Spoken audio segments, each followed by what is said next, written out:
Hi friends, তোমাদের পুজোর অনেক অনেক শুভেচ্ছা। আশা করছি তোমাদের পুজো সকলের ভালো কাটছে। আর আমার এই যে ঘরে বসে এইসব কাজবাজ করেই কেটে যাচ্ছে। আজ বানাচ্ছি হোমমেড জুয়েলারি, প্রথমবার বানাচ্ছি। আই হোপ তোমাদের সকলের ভালো লাগবে।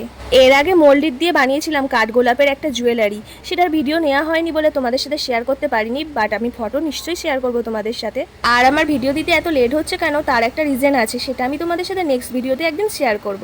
আর তোমরা যদি মোল্ডিটের জুয়েলারি ভিডিও দেখতে চাও আমাকে কিন্তু অবশ্যই কমেন্টে জানিও, তাহলে আমি তোমাদের সাথে সেই ভিডিও শেয়ার করব। তো দেখো এখানে আমার হারের লকেটটা তৈরি হয়ে গেছে। তো দেখো আমি এখানে টার্সেলে লাগিয়েও নিয়েছি। চলো এবার দুলটা করা যাক। তো দুলটাও দেখো এখানে আমার করা হয়ে গেছে। তো ওখানে কাঁচ আরও দুটো কম দিয়েছিলাম, তারপর আবার ভরাট করে দিয়েছি, কারণ যেন কেমন ফাঁকা ফাঁকা লাগছিল তাই। তো আমি মাকে বলেছিলাম অষ্টমীর দিন এই জুয়েলারিটা পরে অঞ্জলি দিতে যেতে। তো মাও পরে নিয়েছে, পরে অঞ্জলি দিতে গিয়েছিল। তো মাকে পরে কেমন লাগছে তোমরা কিন্তু অবশ্যই কমেন্টে জানিও। বাই।